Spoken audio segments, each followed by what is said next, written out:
Hi, my name is Kareem Zakir, and I'm joined with my partner Joseph-Antoine Migdalani.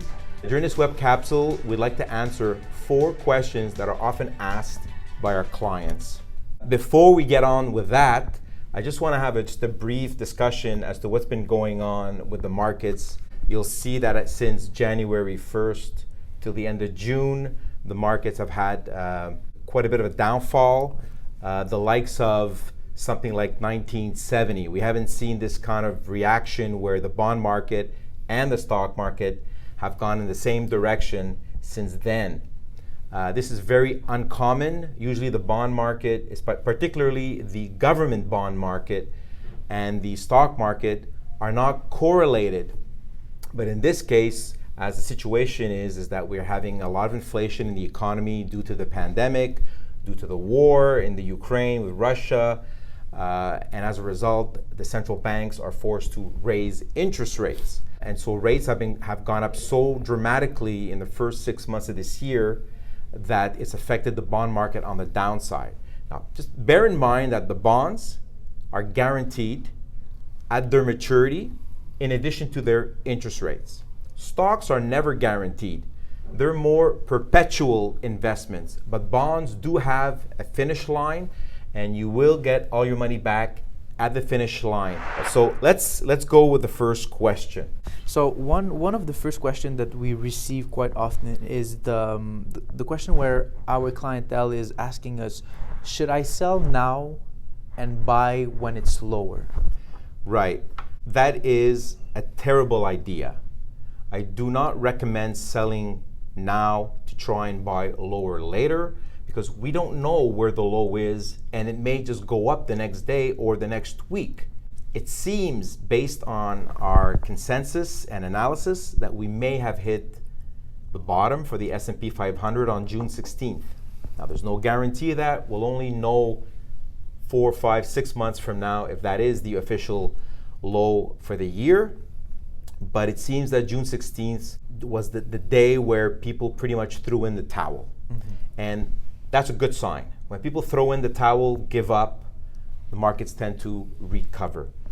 Also, if you look back at history, I'll mention 2 periods that were very difficult to live through. The first is October 19th, 1987, Black Monday. Many people don't recall that date. I remember it very well. I was definitely much younger. And I remember the market dropping 20%, the S&P 500 in that one day, along with all the global markets around the world. Following that day, the week after that, the market had dropped a total of 40%. Now, somebody who had $500,000 portfolio, 40% represents a drop of $200,000. From 1 month to the next, your portfolio went from 500 to 300,000. That's a shocker. And it looked like we were not going to come out of it.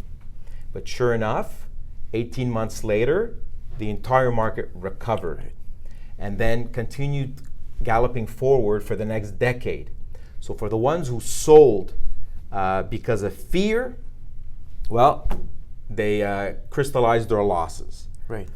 Another example is the pandemic. More recently, in 2020, where we had a drop of about 35% on the S&P 500. Mm-hmm. It was very scary. All the businesses were locked down.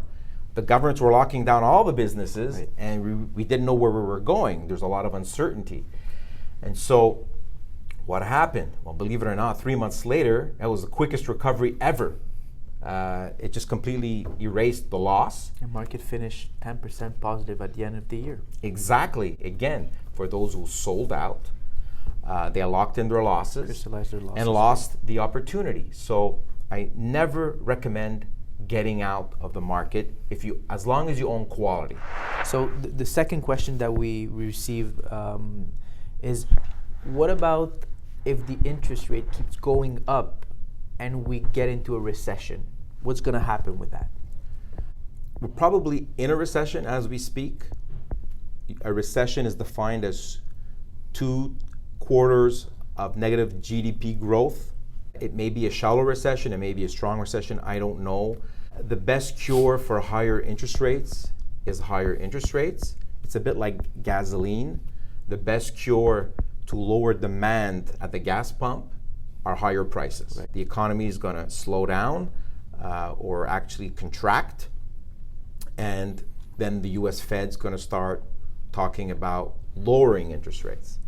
And so it's a bit of a phenomenon where good news is bad news and bad news is good news, whereas if we do hit a recession and we reach the peak of the recession, that's the bad news, but the good news is we start seeing the fall of interest rates. And the moment the market gets a whiff of that, the markets begin to rally. Mm-hmm. And it's usually 6 to 9 months in advance. That shows the importance of staying invested. The third question that we have is it a good moment to change my profile, my investor profile? Should I go from a balanced portfolio to a conservative portfolio? Is it a good moment to make any changes right now? The time to do changes is when times are good. You don't let the market dictate what you should do to your portfolio. You should be dictating what you should be doing to your portfolio. And so if you feel now that the drop in the markets really affected you, you're losing sleep at night, and with good reason, I understand it hurts to see money drop in value, but really you don't lose money unless you sell out. When the markets improve and you're starting to feel better about your portfolio, that will be the time to start looking at readjusting your investor profile. So actually, I'm going to throw in this question that often gets asked by many clients when they're about to retire. Often they say, hey, I'm retiring in a year or two. What do you think about putting everything in secure investments?